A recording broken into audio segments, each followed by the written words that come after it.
Welcome to F50 Global Capital Summit 2022 on PropTech. Today, we have a super exciting, powerful panel, which include investors from one of the largest energy companies and professors and very influential builders to talk about opportunities in PropTech. So let's get started. Cutler, would you like to introduce yourself? Yeah, thank you, David. Hi, Cutler Knupp here. I'm the managing director at Dysruptek, which is the corporate venture arm of the Haskell company. Haskell is a design build general contractor headquartered out of Jacksonville, Florida. We do projects all over the globe, mostly focused around industrial manufacturing, food and beverage, healthcare, and also some defense, aerospace, and maritime work. So my group specifically is focused around Horizon 2 and 3 and the innovations that are happening and taking those exciting startups and technologies and applying them to our business to impact the way we deliver our projects for our clients and essentially the way it's going to impact the future of industry. So that's a little bit about myself and our firm and what we're focused on. Maybe, please. Thank you, David, and I really appreciate the opportunity to speak with our first stage panelists. So I'm Phoebe Wang, investment director at Shell Ventures and also global head of our early stage investments. Shell Ventures is a Royal Dutch Shell's corporate venture capital arm. We have been around since 1997, probably one of the oldest corporate ventures around the world, and definitely got our lessons learned and a lot of a good experience in the past. Last year, we actually announced our new $2 billion fund, which we will have we already have $600 million AUM under investments across the power, mobility, hydrogen, CCUS, energy storage, etc. And we have over $1 billion still dry powder looking for companies that will help us to decarbonize the industry and the world in a meaningful way. So a little bit about myself. I've been with Shell Ventures for 3 years, but really in the climate tech investing for 10 years and in the energy transition space for 15 years. Definitely looking forward to the discussion today. Back over to you, David. Thank you, Phoebe. Now, Professor Bing. Thank you, David. My name is Bing Dong. I'm an associate professor from Mechanical and Aerospace Engineering of Syracuse University. I'm also associate director for Center of Excellence in Energy and Built Environment. It is a New York State funded center. We focus on energy efficiency and indoor air quality technologies. We develop technologies to decarbonize future buildings, including both residential and commercial buildings, like intelligent building controls for energy efficiency and health buildings, air cleaning technologies, and also battery energy storage systems. We also develop advanced materials for building envelope, adaptive building facade. We have fundings from federal government like NSF and Department of Energy, APAE, and also partner with industries to help industry to advance current technologies. Thank you, David. Thank you, all the panelists. That's a great panel today. So I want to throw out my first question. Is a big question here. So last few years, particularly starting beginning of the pandemic, and there's a house booming everywhere in North America, of course, including Hawaii and Cook Islands. And there's the problems associated with us. There's a shortage of labor and a shortage of pretty much everything related to house building in many places, particularly in where I live, like Austin, Texas, as well as Bay Area. So lots of new houses were planned. And not beyond labor shortage, there's also inflation and increase of pricing for the materials related to house building. And many builders and many of our friends were looking for technology to address some of the concerns or challenges the developed industry are facing. However, on the other hand, so now the inflation is up, and there are potential slowdown of the house market in several regions in the country. I do believe that like Silicon Valley still, and Austin and Dallas is still increasing, and plus couple big cities has strong population growth. But there's question marks in many people's mind. I want to ask our panelists the question about where do you see the needs or the potential innovations which can be valuable, which can win in the market next 5 to 10 years, which of course are pounding on right now to improve our living, particularly in the PropTech market. I'll go ahead and field that one first here, David. Yeah, definitely you mentioned a lot of the headwinds that are facing the market holistically.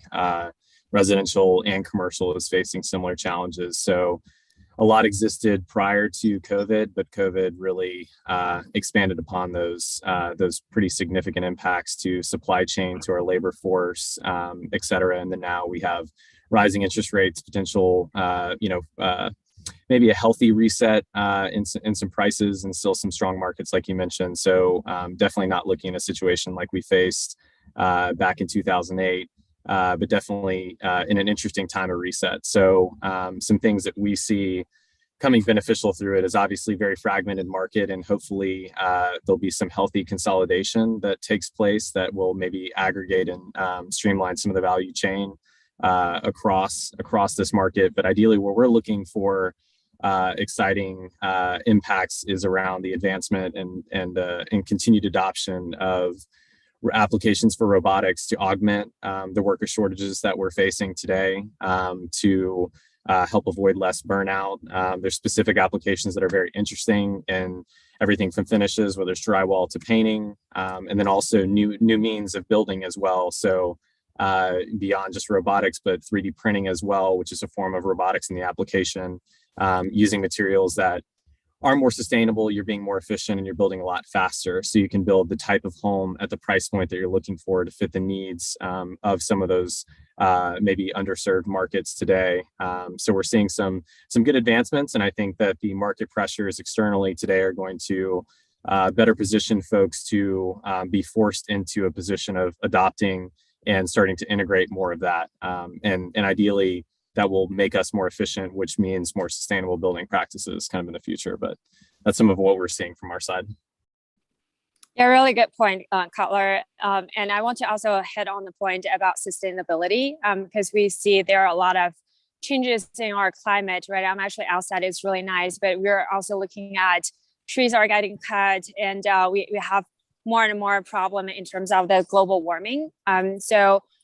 From Shaw Ventures, we're actually particularly looking at companies that would be able to provide that carbon zero or carbon neutral building facilities. So for example, we have invested indirectly through OGCI, which is Oil and Gas Climate Initiative, $1 billion investments across different companies. And one of the companies called Solidia is basically using carbon dioxide into the cement curing process, so that you are actually going to decarbonize that one of the heaviest carbon emission industry with with carbon dioxide abatement. So and we're also looking at, if you're thinking about making the living kind of the building more livable, right? So in the northern area or like close to the South Pole, you actually have heating problems, and then in the countries, and even just in Austin, right, where David and I actually now are neighbors, and we have such a big kind of heating and cooling problems in different parts of the globe. So we are also looking at companies that will be able to help solve that problem, and it's plugged very well in the PropTech or building tech. Last year, we have invested in a company called Heaton.io. It's based in Europe, and one of the innovation that they have is really kind of providing the heat, and then in the summer, the cooling facilities in a very carbon neutral way. And then in addition to that, obviously you have the smart control, which I know that Ben's going to elaborate a little bit more on. But this is like an exciting area that we can see a lot of different innovations, not only improve the efficiency, solve the supply chain problem, but also solve that in a carbon neutral, sustainable way. Yeah, thank you, Phoebe. So as investor researchers, we think the future buildings should be think about people, occupant-centric, autonomous, energy and health driven.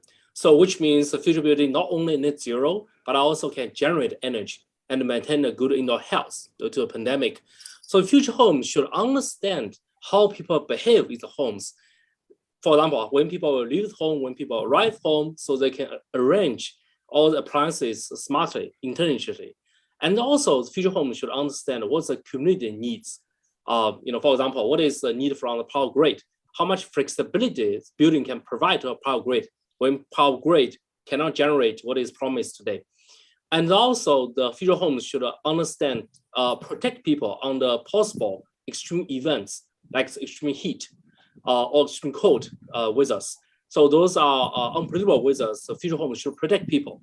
So the home should act autonomously and proactively to provide residents thermal comfort, their daily needs, and also indoor health. So that should be the future home look like. Yeah.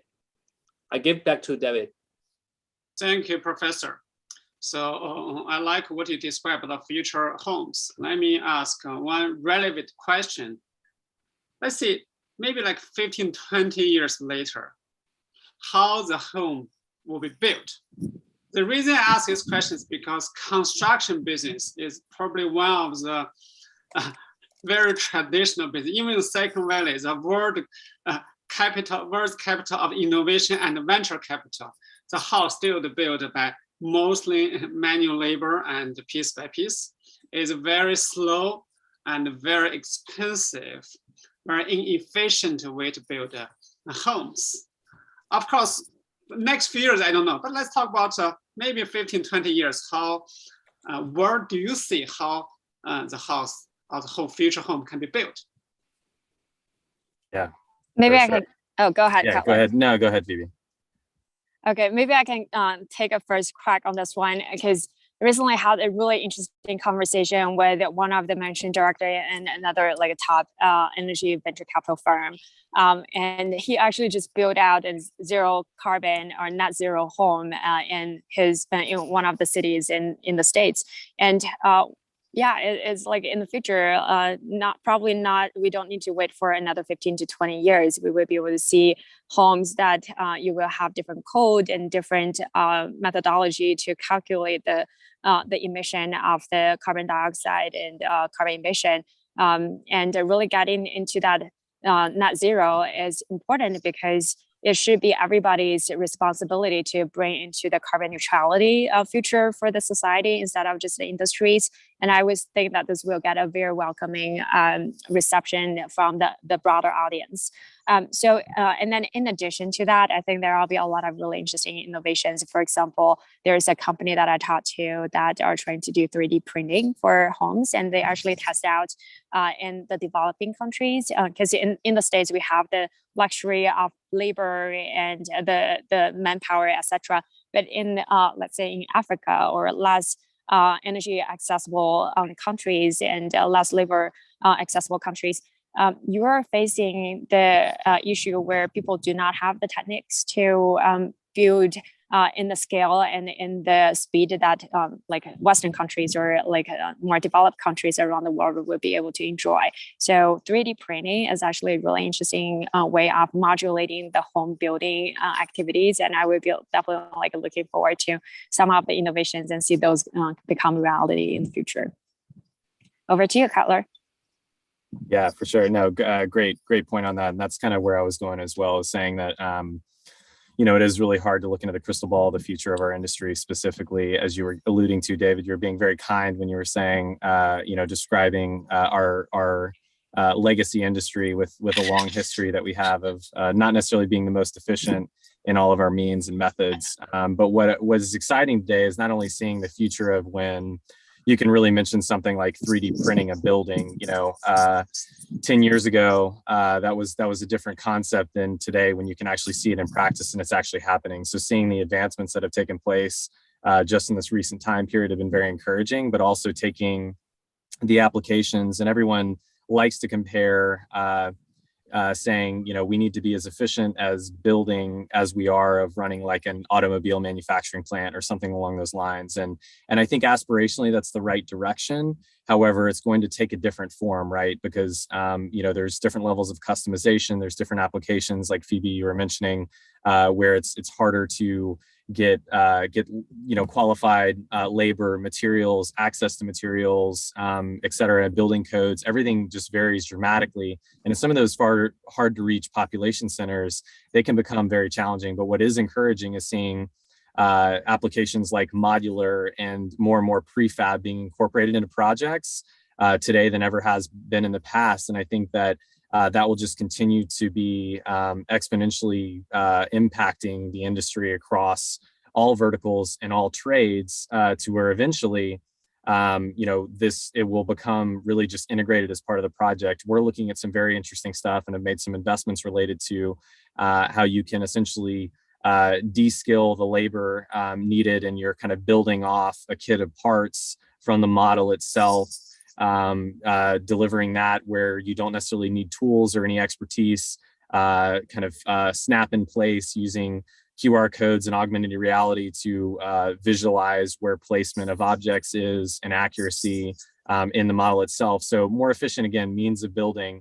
And then you can get to where there's a factory, there's a building factory of the future, right? Where you're prefab or even you're leveraging modular using robotics, in the sense that you would be building an automobile, except you're building various components of the facility, but it's all happening leveraging robotics, similar like you would see in manufacturing. So that's a piece. And then also we see, and we face this in some areas where we're trying to deliver projects across the globe, where it is challenging to not only just logistically get the materials where you need it, but also for labor, et cetera.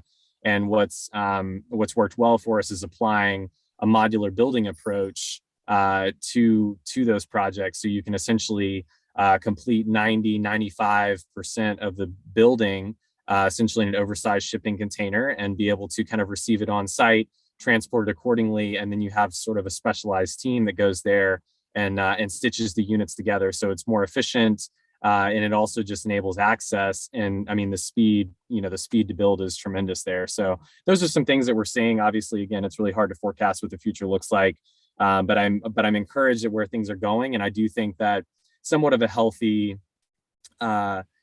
reset of sorts that we might be entering into will maybe allow for more of this to penetrate our everyday building means and methods by necessity. But sometimes, unfortunately, we don't always make things easy on ourselves. So we have to be in a position of necessity to drive change in some sense. So I'm encouraged at that from my perspective.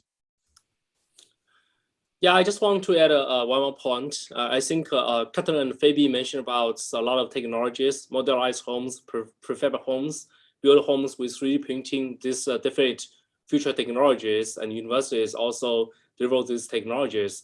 However, everybody is different. Every home is different. We need to build homes with understanding people's preference and behavior. So why should I say that? We did an experiment, use most efficient materials for building envelope, but the people inside put the thermostat constant at 65, which drives the AC crazy. So it actually consumes much more energy than a normal home with normal common materials built with manpower. So we need to understand everybody's behavior, understand every preference, and embed this into the future modularized or prefab homes. So that will make a customized home for everybody and also achieve the goal of decarbonization with smart buildings. Thank you.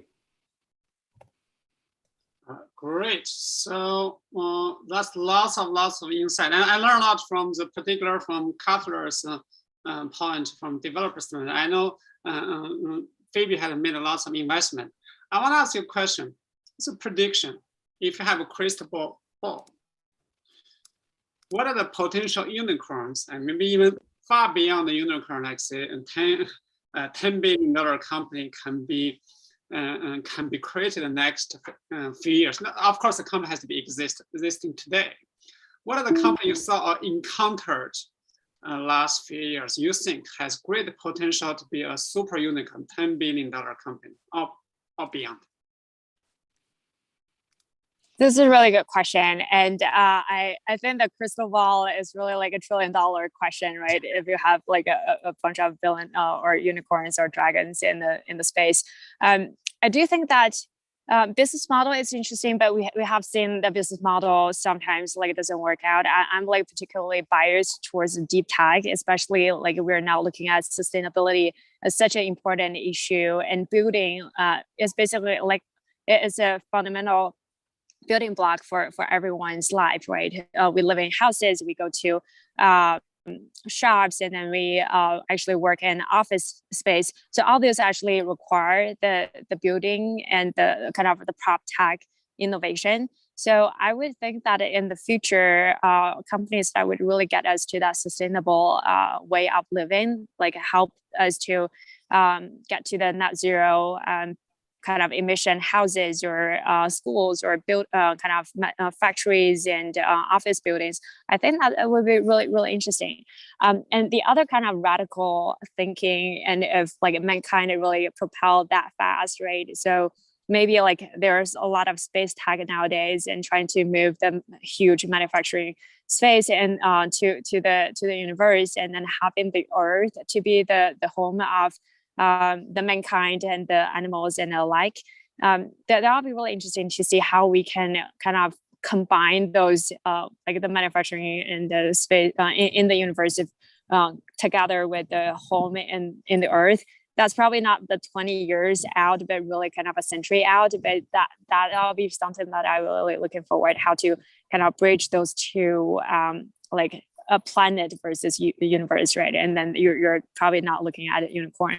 At that time, it would be like a huge unicorn or dragon startup. Yeah.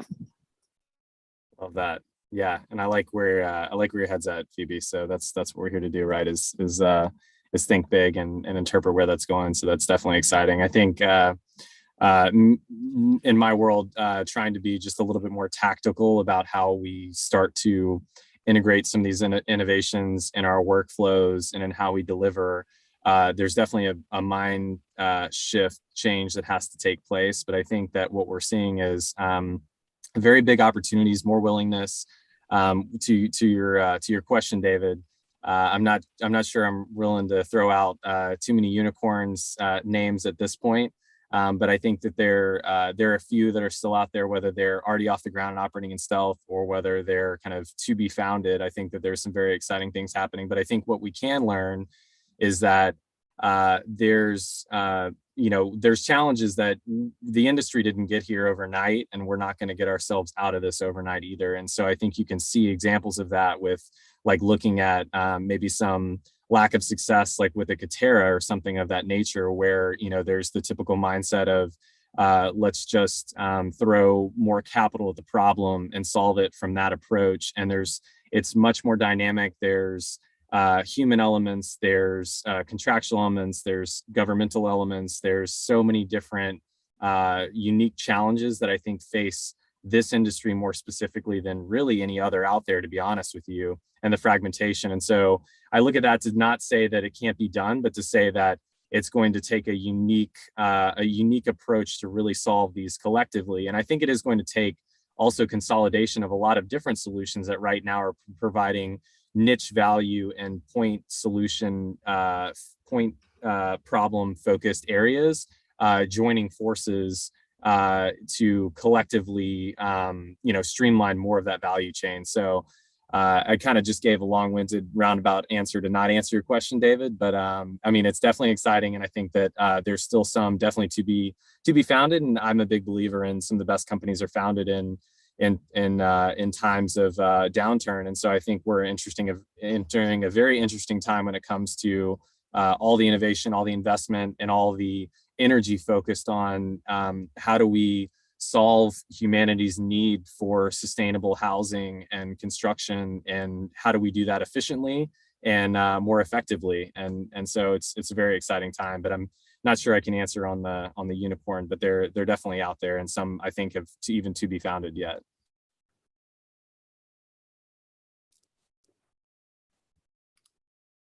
I don't have anything to add to unicorn because I'm not familiar with this area.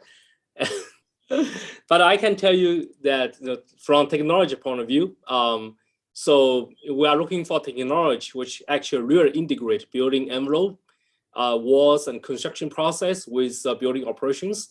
So there's one technology can integrate everything as a holistic solution instead of everybody doing their piece and they just do one innovation in one piece of things. So we are looking for one technology can actually put us back to Stone Age.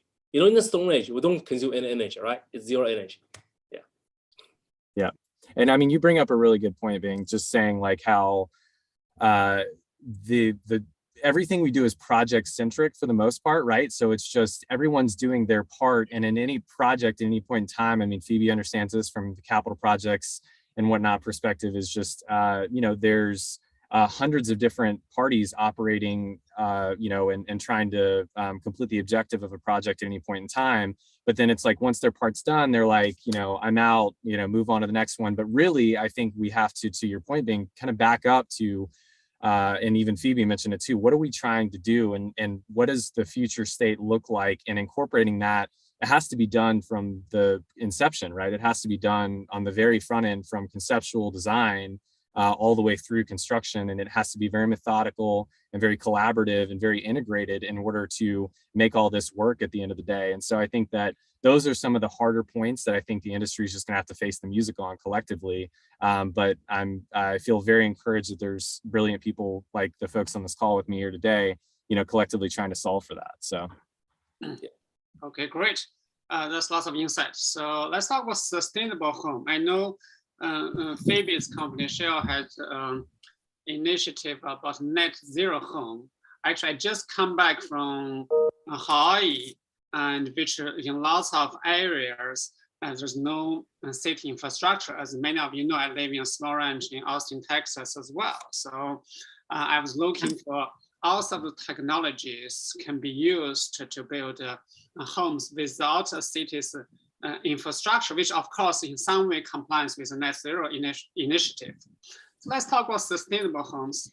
Even of course, other than the Hawaii and the ranches in Texas, still I think even in the current city, in the suburban area, the energy efficiency is very, very low. It's significant. I think there's using of the home, but also the building of the homes, the design of the homes. So where do you see that as a technology investor, you can help, or other entrepreneurs can help? Before you answer that question, I want to highlight that PropTech is not a very popular technology sector for the venture capitalist. Sustainable home is also the unpopular part under the unpopular sector. So we are talking about the minority of the interest. However, on the other hand, I do believe that if we can make homes sustainable, we can significantly reduce the energy consumption, and it's great for the environment. I think everybody's focused on cars. Think how long you're going to use the cars per day. You drive to office, you stop, maybe you drive to lunch and come back, but you're going to stay in the office and your home most of your time. So this means it can improve efficiency in home, make them sustainable. That's far bigger impact than cars. That's my personal thoughts. So maybe you guys' thoughts? Yeah, thanks, David, and thanks for that observation, right? I do think that the wind actually blew different direction this year, and particularly kind of starting last year. Your sustainable home and under the PropTech is actually getting more and more popular. Like you see mainstream VCs actually playing the same playfield that we are in. So from my standpoint, this kind of comes in through several angles, right? The very first one that you also hit, where Hawaii and many other kind of locations that with beautiful, beautiful sceneries, where you can actually have people living happily but there's no infrastructure. We do think that there is this grid system, and then you also want people to be able to live off grid. So for that to happen, you actually need to have a good energy storage solution. Right now, there are a lot of short duration energy storage, but lithium-ion battery being one of the top ones, like giving you 4 to 6 hours duration.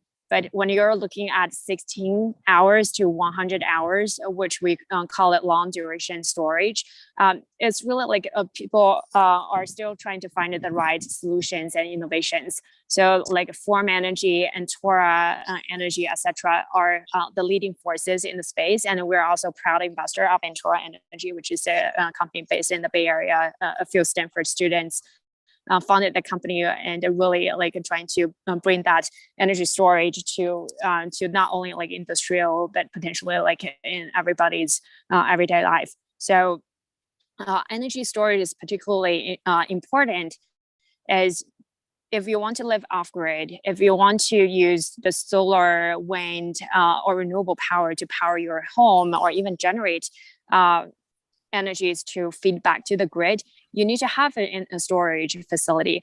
Otherwise, you would actually be looking at like stress the grid, or you're not able to capture that for the future use. So that's a space that I see there will be a lot of innovations and applications that we have already seen in the industry, industrial applications, which you will have similar applications in the home or building or PropTech. The other part that I think would be really interesting is to have that like circular economy happening in your home or happening in the office. So that is more than kind of how you build the building, right? It is including like all your human behaviors inside the building. So how you recycle things, how you like build out the proper like soil from the food waste that you have, how you minimize your plastic waste. All this feed into the sustainable home. And I think that a very good designer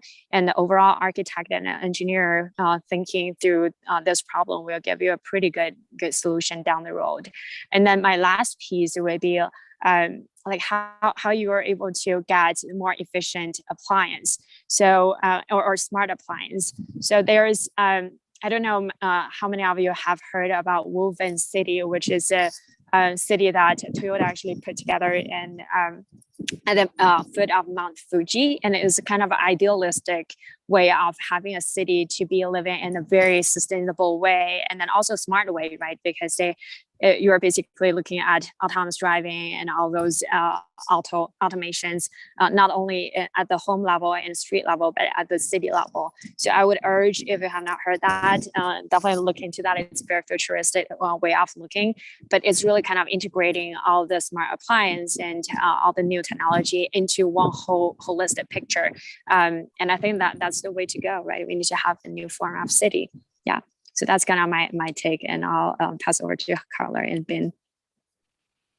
Yeah, that's awesome, Phoebe. I mean, not a whole lot to add on that. I mean, I would say, David, that again, you know, when you're saying the preference, and it has gained a little bit more popularity as of recent, just because of the understanding of how large the market is holistically, that more generalist VCs have started paying more attention, what I think is very valuable. But when you go past PropTech, you look at construction tech, and that's even further down the food chain as far as attractiveness from an investment perspective.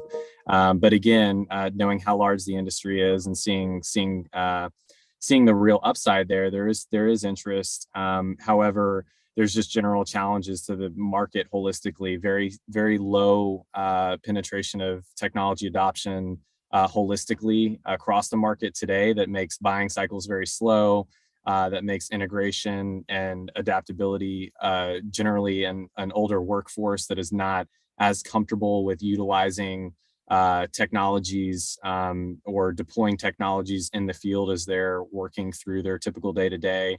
All those things combined really creates kind of unique challenges. But I think what is beneficial is seeing successful corporates leaning into venture, similar to the Phoebe's and others, and myself included in this mix, saying that we can take a lot of these companies and nurture them through the challenges of becoming a right-sized, meaningful force in the market, and finding ways to hone what their value proposition is and where they fit, and walking them through that so they can become more suitable and be able to kind of foster additional growth and flourish on their own. And so I think the corporates are playing a more important role here than probably any other industry in the past when it comes to venture. I know that's a bold statement, but saying that I think that our role in developing and incorporating these technologies and innovations into the future of industry is mission critical, really, and I'm encouraged to see that. So I think that that's definitely a valuable lifeline to why this is going to be successful. And then I think to answer the question about what we can do, Phoebe had some really good examples. From my side, I would say how we can incorporate more sustainability into the design, which is obviously always front and center from our architects and our designers when they're thinking about conceptualizing a project. But it's translating that value to the owner, and it's portraying that long-term value. It's thinking about the life cycle of the building. So I know you mentioned this as well, not to steal your thunder on it, but just saying, like, what are we thinking about this building beyond just the 50 years of its useful lifespan? What happens after that? How is it repurposed? How are the materials recycled? All those kind of things play into it. And then also how we build with recycled and more sustainable materials today, from more efficient facades. And I know you're speaking just to kind of residential, but I'm thinking, there's much broader applications here, but it's a lot in the materials that we're using today that can be essentially reused in the future as well, which is kind of very important. So again, it's kind of looking holistically at the entire, the entire challenge being the entire project and its life cycle of being a building. So. Yeah, I want to add to the Cutler's, a point of view on the life cycle of buildings. So if we look at net zero energy buildings and homes from the design, build to operation, there's really no code, or very few code standards tell you how to design or net zero energy buildings. Every net zero energy building is customized, which increases a lot of costs. And then there's no standard tell you how to build the net zero energy buildings for sure, right? And now talk about operation. So nobody tell you how to operate net zero energy buildings. Everybody puts thermostat at 65 and consume a lot of energies, right? So the challenge is really from the life cycle of AEC industry, from design to build to operation. And then there's also material cost challenges. If the battery energy storage is $100, I will buy it, but now it's too expensive for me to buy it, install my home, right? So there's a cost challenge. And we built the first net zero energy home in 2008, which cost us $1 million. It's a solar decathlon, DOE solar decathlon challenge, build a net zero energy homes. So it's too expensive, and even now it's $500,000 to build a net zero energy homes. It's not possible. So I think the technology innovation should target those areas. How to bring the cost down? How to bring the cost down for the battery energy storages, for the PVs? I know PV is really cheap now. It's only the labor cost, but it's still too expensive. My my home install PV system, it will take like 11 years for the payback. That's too long for me, right? Why not 2 years or 1 year? And the battery storage system is even longer. So if we can have technologies bring costs down, I think it will make the net zero energy home pace much faster. Yeah, that's my 2 cents. Thank you. Okay, great. Time flies. That's a great content. The last, I want to conclude by invite each of you and send a message to our other investors in the community about why you should, because lots of investors look into space right now, why they should invest into PropTech. Give them a reason. Who's ready? Whoever is ready, go ahead. Yeah, I'll bat lead on that and just say that very, very smart individuals are paying attention to this cast right now and saying that the future is at hand. The grass has never been greener, and there's never been a more wide open path to carving the future. And I think that there's several things that are all kind of coinciding today that are really forcing change. And I think if there's a time to toss your hat in the ring and be a part of building, the future of our planet, now is the time. So, and I think that there's been a maturity that's happened over the past 10 years that we're in a much different place than we have been in the past. And so I think that there's tons of potential upside, and I would encourage everybody just to continue to keep an eye, and also if you have the ability to participate in supporting a lot of these exciting innovations, lean into it. Yeah, I'll just add to Cutler's point from the investor's standpoint, right? So right now, we see a lot of really good tailwind in terms of the sustainability and then the PropTech, and especially because this is a problem that every industry needs to solve, and building tech and PropTech actually is in the unique location or position that can combine both, right? Like things that people are using every single day, or like Prof. Don's kind of comments, right? This is something that we really like. We would have a lot more impact versus doing something, doing some other things. So this is, I do think that also, like I've been coming from material science engineering background. I also see there are a lot of like technology breakthroughs in the space that could apply into the industry. So from the both angle, right, the innovation and also the urge of sustainability from the government and from the environment and also from the mass people. This is a really exciting time to invest. Yeah. I want to say that investors, please look at the technologies in universities. We have a lot of good technologies, and you please help us to influence our research and help us to commercialize it. We will find a lot of surprises, and we will fight the climate change together. Thank you. That's a great panel. Thank